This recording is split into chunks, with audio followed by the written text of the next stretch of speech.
7 o'clock. I'm going to call a special meeting of the Board of Aldermen to order on Tuesday, February 15th, 2022 at 7 p.m. in the Aldermanic Chamber and via Zoom teleconference. Prayer will be offered by City Clerk Susan Lovering, and Alderman Derek Tebow will lead us in the pledge to the flag. Almighty God, we have the high honor and the serious duty of managing the affairs of our beloved city. Fill us, O God, with a spirit of unity and understanding, which enables us to face our multiple problems with a serene mind, with justice and charity for all, so that any and all decisions made by us will always be for the betterment and greater happiness of all our fellow citizens. So help us God. Amen. Amen.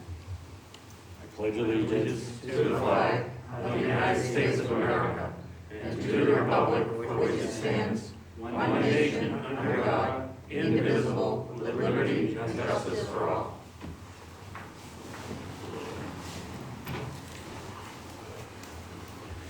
Let's start the meeting by taking a roll call attendance. If you are participating via Zoom, please state your presence, reason for not attending the meeting in person, and whether there is anyone in the room with you during this meeting, which is required under the Right to Know law.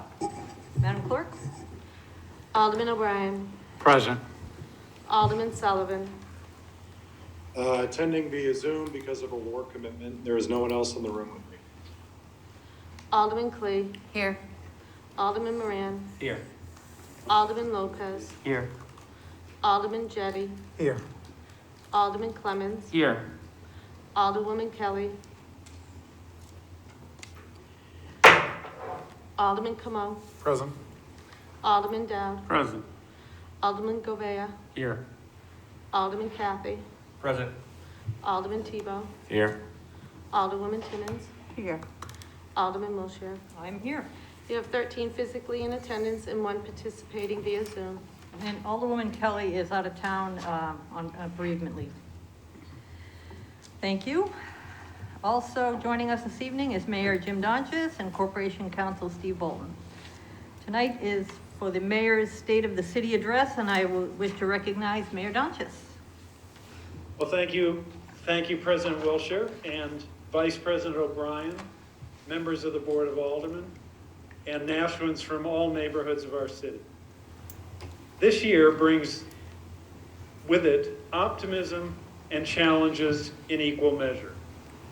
I'm pleased with the accomplishments we were able to achieve in 2021, and I look forward to continuing our city's progress through 2022.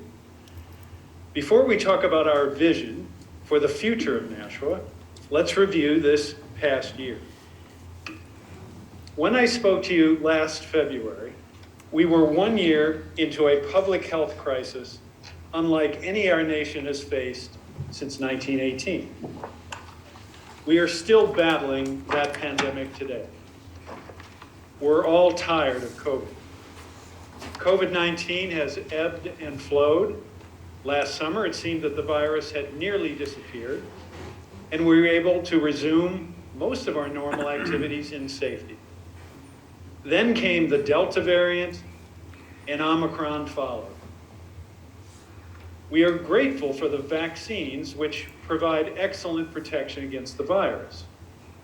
However, last month, the number of new cases and the rate of infection reached their highest levels ever. There is reason for hope, because infections are now on the decline. Tragically, 137 Nashuans have died from COVID, including one of our own city employees, Andre Pelletier. Our heartfelt condolences go out to all of the families who have lost a loved one. I am proud of the way our city has responded to this public health crisis. Our public health department, under the leadership of Director Bobby Bagley and Chief Public Health Nurse Kim Bernard, has worked tirelessly. Our medical communities, nurses, doctors, and hospitals have given their all. In recent weeks, hospitals have operated at capacity, despite the exhaustion and the burnout caused by 2 years of COVID-19. Back in the spring of 2020, together with the Board of Aldermen, We responded quickly to help small business get through the pandemic. First, we established a COVID-19 Impact Fund, which has helped small businesses and nonprofits with low-interest loans and grants. Then we expanded outdoor dining to save our restaurants and their workers. In spite of COVID-19, Nashua has fought back from the closures of 2020. Since then, thousands of patrons have come downtown to enjoy expanded outdoor dining. Our locally owned businesses, restaurants, and bars have found new ways to thrive. Some have reported to me that they saw record sales during the pandemic. New businesses have opened. New restaurants like Empanelli's and Raga Contemporary Kitchen, and a new men's boutique named Casanova. Longtime favorite City Room Cafe has reopened with a new menu and a new format. Spyglass Brewery is expanding and moving from Amherst Street to Gateway Hills. The Lucky Moose Casino has opened at the mall at Exit 6. Boston Billiard is buying the Radisson Hotel at Exit 1. And the owner of Nashua Paint and Wallpaper and Ace Hardware has acquired more property downtown. A group of investors has committed $30 million in private capital to build 150 units of new housing on School Street. In the coming year, we will continue moving the city forward despite the pandemic. Nashua's hardworking taxpayers want and deserve a government that is effective and efficient. We have been recognized by Wallet Hub as having the 4th best run city in the United States. We are proud that we now have 2 AAA bond ratings. This Wallet Hub rating judges the effectiveness of city government by comparing the cost against the quality of city services. Wallet Hub's rating says Nashua citizens are getting excellent services at a reasonable cost, and it applauds us for our productivity. I am committed to keeping property tax increases to a minimum. For example, I've used my veto power 4 times, trying to limit spending specifically in 2 areas. First, on operating budgets for independent departments, which exceed the cost of living year after year. I have flagged these increases as creating unsustainable budgets. Second, I have vetoed all proposals to increase the city's unfunded obligation to pay for unused sick time when an employee retires. I remain committed to reining in spending in these areas. For the current fiscal year, which began last July 1, we cut the budget for the departments which reside in City Hall, as well as public health, by almost 3%, not including a state-imposed pension increase that I will talk about in a moment. We cut the budgets for these departments by $534,000 below those passed in fiscal year 21. When was the last time that City Hall actually reduced its own budget? I also proposed a public works budget that cut spending by 1% before the pension increase. In the coming fiscal year, it is again my intention to propose department budgets which are in line with the cost of living. Hopefully, our Board of Aldermen will back me up in keeping increases to a reasonable level. We have reduced costs through innovation by developing a reformed HMO plan for employees. Thank you to Administrative Services Director Kim Kleiner for spearheading this initiative. In FY 20 and 21, rising healthcare costs were a major driver of increased budget. For those 2 years, city costs for employee healthcare rose 20%, or over $6 million per year. In order to save costs, we devised changes to our city's basic HMO plan. We have achieved results. 7 employee groups have agreed to adopt the reformed HMO. And as a result, we are saving, so far, $1.3 million per year. Unfortunately, COVID-19 is now pushing healthcare costs up. Over the past 7 months, the city has spent $1.5 million just for COVID testing. We are watching the trends carefully to make sure our employees are as safe as possible. The state of New Hampshire mandates new costs or cuts the limited aid the state sends to our cities and towns. This is commonly called downshifting. This way, state politicians claim no new taxes, while forcing local governments to raise property taxes in order to meet for local services. For the current FY22, the state downshifted by raising the city's forced contribution to the state pension plan by more than $4 million. This single action raised property taxes here in New Hampshire by 2%.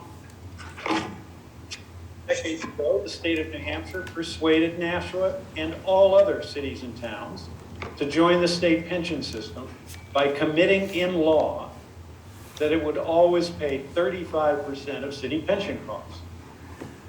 However, the state broke this commitment several years back, and so far, that broken pledge has cost city taxpayers $74 million in hard-earned tax dollars. Our legislative delegation, led by Chair Jan Schmidt, and including 3 members from the Board of Aldermen, Mike O'Brien, Trish Klee, and Melbourne Moran, are joined with us shoulder to shoulder in the fight to stop more downshifting. When it comes to our infrastructure, we have achieved real, measurable results. Lisa Cole, Director of Public Works, and her engineering staff have worked effectively to oversee this transformation of our infrastructure. Through the end of 2021, our paving plan of action has paved 114 miles of streets and preserved another 103 miles with crack seal. All of this work is based upon the analysis of every street, which we have scored according to a 100-point paving condition index, or PCI. When I came into office as mayor, everywhere I went, people complained about the condition of our streets. Kinsley Street is terrible. Concord Street is a minefield. Are you letting Main Dunstable go back to dirt? Broad Street has never been in worse shape. Back then, I often rode my bike on Pine Hill Road, and I couldn't believe how many patches there are. Now, we have paved Kinsley Street, Concord Street, Main Dunstable Road, Broad Street, Amherst Street, Somerset Parkway, Pine Hill Road, and many more smaller neighborhood streets. In the coming paving seasons, we will continue with our plan of action and keep improving our city's basic transportation infrastructure.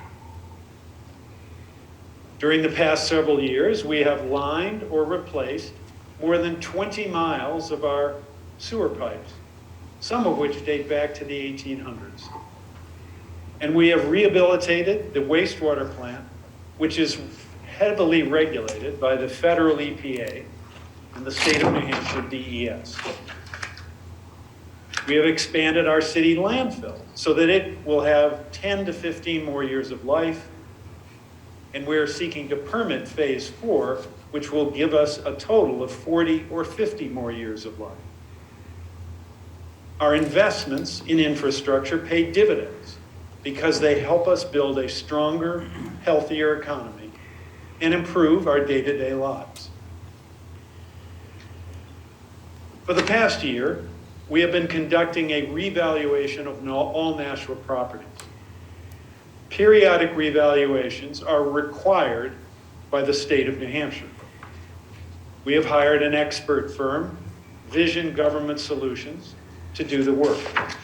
For the first time since 1991, we are doing what is called a full measure and list revaluation. This means that Vision appraisers will inspect each property from the outside and will also offer every homeowner the option of an internal inspection. Home values here in Nashua and in New Hampshire and across the country have skyrocketed over the past few years. For Nashua, Redfin reports that in December 2021, home prices were up 13% in just 1 year. And homes were selling for a median price of $387,000. According to home price industry expert Case Schiller, home prices nationwide are up 22% since the beginning of the pandemic. COVID-19 has only accentuated this underlying trend, with more people working and spending more time at home. For homeowners, the good news is that they have increased their wealth a lot. But unfortunately, the dramatic increase in home prices will mean that this state-mandated revaluation will raise property taxes for our Nashua homeowners. Our assessing department is committed to making sure that home values are fairly assessed. Any homeowner who believes his or her assessment is not correct will have the opportunity to talk with a Vision appraiser about the possibility of a correction. A major challenge we face is a lack of affordable housing. As I discussed earlier, home prices have taken off and so too have rents. Rent in Nashua has seen an 11% increase in just 1 year, with the average one bedroom commanding $1,600 to $1,800 per month. We are taking dramatic steps to increase the supply of affordable housing in the city. We allocated federal home funds to enable the development of 150 units of workforce housing on Marshall Street. Nashua has also been remarkably successful in winning competitive grants for millions of dollars of de-letting money. These funds are used to help landlords de-let their apartments to make them safe for kids. These projects increase the supply of affordable housing because every landlord, as a condition of accepting the funds, is required to cut rents for 5 years. Over the past 2 years, we have de-letted and rendered more affordable 77 apartments. We're working with the Nashua Housing Authority to build Monahan Manor, 200 units of affordable housing on Central Street. These homes should be available by the fall of 2023. They will be on the site of the former Bronstein Apartments, and all residents of Bronstein are guaranteed to return to a unit of an equal or a larger size. We also created an affordable housing trust fund based upon the input of the Board of Aldermen and of community advocates like Rabbi Spira Savet, the Nashua Interfaith Council, and Bob Keating. I will propose to the Board of Aldermen that we fund the trust with millions of dollars of American Rescue Plan money that we are getting from Washington, D.C. At the end of 2021, we passed an inclusionary zoning ordinance, which requires that all new developments include a share of affordable housing. This applies to both apartment developments and new homes for sale. As the COVID-19 pandemic continues to challenge us, we need to focus on our schools. An excellent education is essential to the future success of our young people and of our community.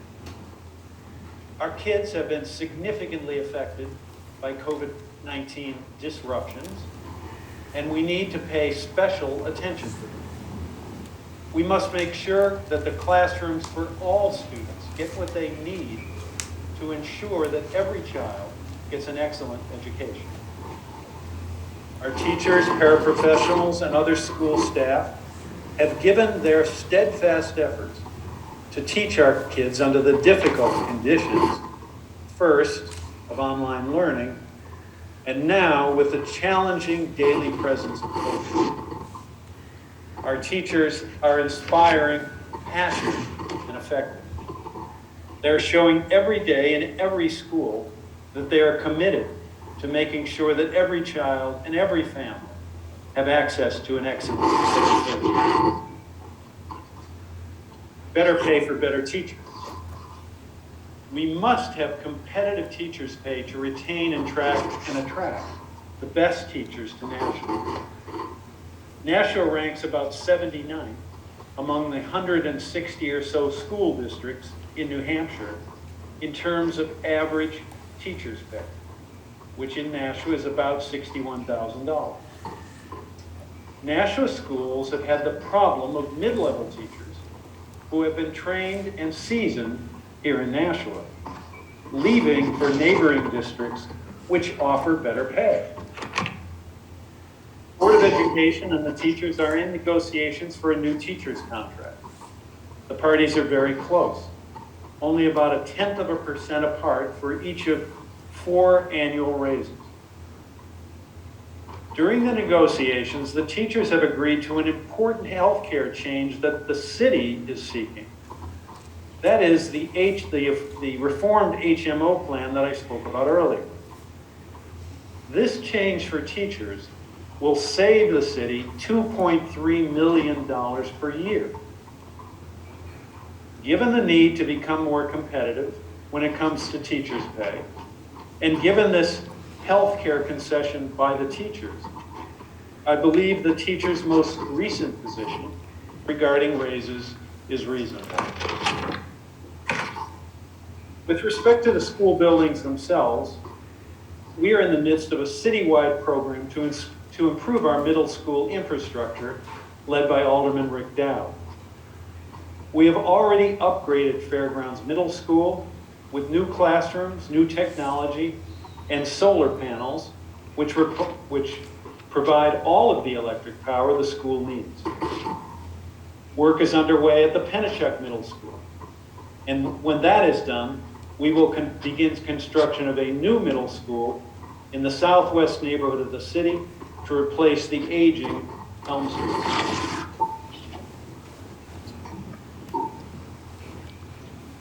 We cannot have a successful city without a thriving, active downtown.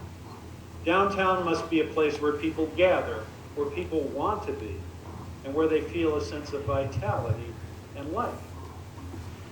When I meet for mayors across the country as part of the U.S. Conference of Mayors, and when I meet with New Hampshire mayors, all are focused on their downtown. All are trying to make their downtowns people-friendly, walkable, and bikeable. A city's downtown is the symbol of the community. A stagnant downtown signifies a declining troubled city. Thank you to Economic Development Director Tim Cummings for leading our efforts to grow a stronger, healthier downtown and city economy, and with it, a bigger tax base. What do we need to make a vital, active downtown a reality? Measures like enticing more people to live near Main Street with new housing, a beautiful Nashua River waterfront, our upcoming Nashua Center for the Arts, and expanded outdoor dining. A downtown renaissance relies upon entrepreneurs, chefs, and artists. By attracting restaurant goers and art lovers, along with more downtown residents, we build the clientele to grow retail. Not only the creative shops we already have, but new entrepreneurs. Perhaps a toy store, a bookshop, or a movie theater. In order to increase downtown living opportunities, we are building new housing. We added Loft 34 on Franklin Street, and we have 150 units of downtown housing coming on School Street. These new residences add to those already at Clock Tower Place and Cotton Mill Square. And we are exploring even more opportunities to expand the supply of downtown housing. We are creating a beautiful waterfront based upon our riverfront master plan. We have already added lighting along the North Riverwalk, and we have illuminated the Cotton Transfer Bridge. We have an expanded Renaissance Park, docks, landscaping, and suspended walkways in design right now. And we expect work to begin on these new amenities by the fall. The Nashua Center for the Arts, which will attract over 50,000 people to downtown each year, will open this fall. It will provide entertainment to Nashuans, and it is already helping us grow the downtown tax base. Thank you to the anonymous donor who is giving $1 million to the Center of the Arts, and also to Philip Sconsis for his success in securing this very generous donation. Expanded outdoor dining from May through September has proven to be a boon to downtown businesses, to the many restaurant workers who depend on it for jobs and income, and to the city as a whole. Although we began the program as a way to save restaurants devastated by the COVID-19 pandemic, it has attracted thousands of people downtown. It is clear that people love to sit outside for a meal or a beer in Nashua's downtown. Positive economic impact of the expanded outdoor dining cannot be overstated. A 2021 study of visitors to our bars and restaurants during the summer months reveals that at least 400,000 patrons came downtown to enjoy the expanded outdoor dining. If we consider how much each person spends, this adds up to millions of dollars of additional revenue. A recent economic development survey revealed that 80% of visitors to Main Street come for the restaurants and bars. I have heard from the owners of one of our downtown restaurants who say they will go out of business without expanded outdoor dining. And other businesses are concerned about how their business would be affected without it. Now, hundreds of Nashuans contributed to the recently adopted Imagine Nashua Master Plan. This master plan says the temporary outdoor seating along Main Street presents the community with a vision of a new downtown. The increased option of outdoor seating and reclamation of a significant slice of the street away from purely automotive traffic has shown that a dramatic rethinking of the public realm can work in Nashua. It is the opinion of this planning group that the benefits of these temporary improvements should be made permanent and even expanded as the city looks forward to a broader reinvigoration of the downtown businesses, unquote. Imagine Nashua goes on, and the hundreds of people recommend that in the longer term, the city rebuild Main Street, narrowing it to one lane each way, and by adding trees, wider sidewalks, and more public pedestrian space. With expanded outdoor dining, there are some valid concerns about traffic congestion and about the removal of parking spaces. Last year, the expanded outdoor dining removed some 70 spaces, but remember that there are a total of more than 3,000 parking spaces downtown. I am proposing to the Board of Aldermen a compromise to address the concerns about congestion and about parking. I am proposing that we shorten the outdoor dining season from 8 to 5.5 months. We will have outdoor dining on fewer blocks, where there is a high concentration of restaurants and lower traffic impact. And I will be proposing that we reduce the expansion on the west side of one block, where 2 of our businesses have objected. But we must keep in mind that other retailers like Design Works, Sconsis, and Camaraderie have indicated that the additional foot traffic resulting from the outdoor dining helped them to grow their sales and strengthen their businesses. I believe the Board of Aldermen will approve a modified outdoor dining plan so that we can retain the many benefits while alleviating concerns. Our businesses, our citizens, and our Board of Aldermen are solidly behind our efforts to bring commuter rail from Boston to Nashua and Manchester. Connecting us by another mode of transportation to the largest economy in New England will help us add jobs and grow opportunity, and it will enable us to attract the young families we need to ensure our future success. Our employers often have jobs without people to fill them. These job creators tell me that when they're trying to attract qualified applicants from outside the area, a common question is, does Nashua have commuter rail? Young people often see the train as an attribute they want in a community in which they choose to live. We are making progress. The state of New Hampshire Department of Transportation has hired engineering firm AECOM to perform the required final planning phase of the Capitol Corridor Rail project. Also, former Mayor Pete Buttigieg, now the Secretary of Transportation in Washington, has shown an interest in considering commuter rail here as a potential project to be funded by the Infrastructure and Jobs Act passed in D.C. There is one dark cloud on the horizon when it comes to commuter rail. There is a bill in the legislature, HB 1432, that would prohibit the state of New Hampshire from spending one dime on commuter rail.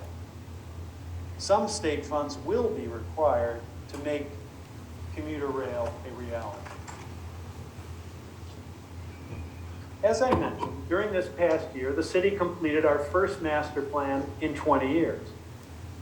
A citizens advisory group from across the city and chaired by Amber Morgan helped lead this effort. We focused on a number of areas: the South End Commercial District, the Amherst Street Corridor, Daniel Webster College, downtown, and Northeastern Boulevard. These are areas where we see the future development that can strengthen Nashua's economy and strengthen our tax base. I am excited about the opportunities to reimagine all of these areas. You can view the entire Imagine Nashua master plan on the city website. We have ambitious green goals to make our contribution to combating global warming as much as we possibly can. We are seeking to reduce the city's carbon footprint 25% by 2025. The Board of Aldermen is committed to these goals, and we are well on our way to achieving them. We have reduced the energy consumption and carbon emissions of our public works and transit vehicles by 40%. We have incorporated solar arrays on the Fairgrounds Middle School, the Dr. Crisp Elementary School, the Lake Street Fire Station, and the Transit Garage. We are working with Chief Kevin Rourke of the Nashua Police Department to purchase hybrid cruisers. We're working to expand the number of charging stations for electric vehicles in our parking garages. We are working with Dante Castellano and other students at Nashua South to provide hundreds of tree saplings to our residents. And with the leadership of Energy Manager Doria Brown and Committee Chair Bob Blaisdell, we are working with Cheshire County, Portsmouth, Lebanon, Dover, and Hanover to adopt community power, which will enable us to increase the proportion of green electric power supplied to Nashua residents. Overall, there is much to be grateful for living in our great city. We are hopeful, looking towards a future that is safe, healthy, and successful for all Nashuans and their families. Before I close, I want to thank our 2,800 city employees, our city team, including my small but hardworking staff, for giving your all in navigating the headwinds of the last 2 years. I greatly admire you, and I am inspired by your commitment to our city and our citizens. Always remember that your efforts are appreciated by me and by many others. Thank you all, and God bless you and our fair city. Thank you, Mayor. Alderman O'Brien. Thank you, Madam President. I would like to make a motion that the February 15, 2022 meeting of the Board of Aldermen be adjourned by roll call. You've heard the motion. Would the clerk please call the roll? Alderman O'Brien. Yes. Alderman Sullivan. Yes. Alderman Clee. Yes. Alderman Moran. Yes. Alderman Lopez. Yes. Alderman Jettie. Yes. Alderman Clemmons. Yes. Alderman Camo. Yes. Alderman Dowd. Yes. Alderman Govea. Yes. Alderman Kathy. Yes. Alderman Tebow. Yes. Alderwoman Timmons. Yes. Alderman Wiltshire. Yes, You have 14 yeas and 0 nays. that motion carries, and we are adjourned at 7:36 PM. Thank you, everyone.